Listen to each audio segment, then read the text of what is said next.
Let's talk to Roy Lilly about the NHS. Roy, very good morning to you. Good morning, Mike. I'm sorry. I can't stop laughing. I mean, like they say, laughter's very good for you. And I mean, the country is now in such a ridiculous position, in such a state. I've decided laughter may be the only medicine that will work. We should prescribe it. It's a good idea. I think so. Let's talk about the NHS, though, because, of course, we've got Wes Streeting this week from the Secretary of State for Health talking about firing loads of managers who don't do their jobs, if they don't do great things, if they don't get the waiting list down and all that. But it turns out the A&E has already had the busiest October ever.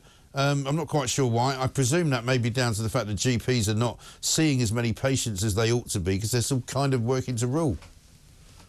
They are. In fact, it looks like it might be coming to an end. So there's some good news there. And if we look at the numbers, these are September numbers that you're talking about. Yeah. There's always a lag in the numbers. There were some positive signs. Waiting lists for routine care fell to 7.57 million, and they were 7.77 million. So it's about 200,000 that it's fallen in September. So, I mean, that actually is a good indicator because so many times I've been on here talking to you when the numbers have gone up. And although this is a tiny drop, really, in the overall scheme of things, it seems to be the morning for small numbers. But the trend, I mean, if that is a trend, we'll have to look at the October numbers, which come out in December.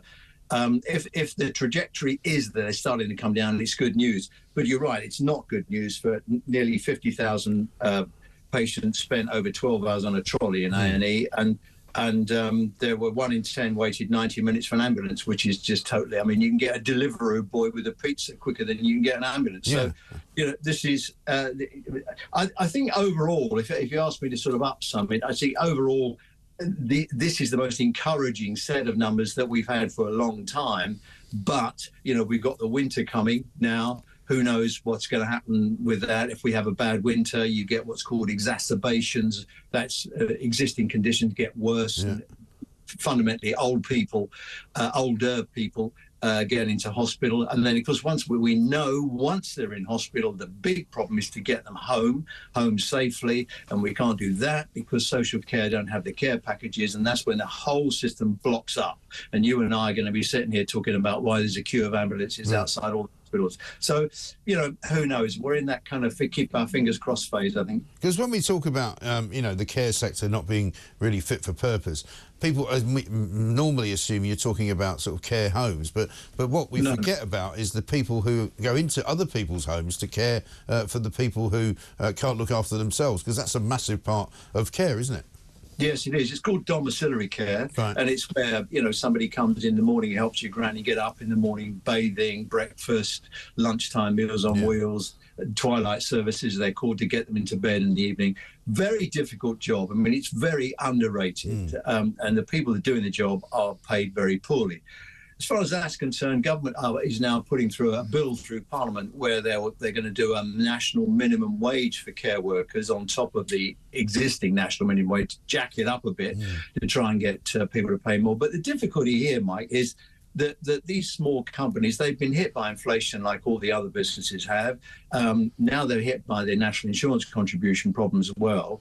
And most of them, you know, trade at the margins of viability. They're not making a shed load of money. I mean, there are some bigger companies that do make a bit of money, but fundamentally, domiciliary care is generally mum and papa shop type businesses. Right. Small companies, you know, work with love and care and attention, and they just don't make much money. So, I was always under the impression that it was sort of run by local councils, though, so that they were the ones subcontracted. So they subcontracted out. Yeah, it's contracted. They pay a certain rate per hour, and that rate per hour has gone down as well. You know, all the costs are going up, and the payment rates go down. It's only going to do one thing, and they're going to go bust. Right, exactly right. And so, I mean, funnily enough, this is the first winter I think we've seen for a while, because the Tories are not in, where Labour have been warning that, you know, it's another 24 hours to save the NHS, which is now in crisis again. You know, they're not saying that now, are they? Wes Streeting's saying he's fixing it, but is he? Well, look, I mean, it is a bit of a trope. Every year we have the NHS has got 10 minutes to survive and all that.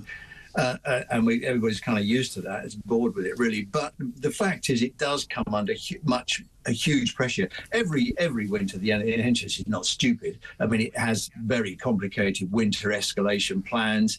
There's a new element now. In the last couple of years, we've had what's called virtual wards, where people are looked after in their own home. They're discharged early, looked after in their own homes, and there's an array of technology bits and pieces to monitor them and make sure they're okay.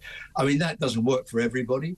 But it's not true to say that older people are, all technophobes and they can't all work a mobile phone. I mean, a lot of them can, and so that's quite helpful. I think there are about 13,000 beds at its peak last year that were virtual beds where people were being looked after in their own home.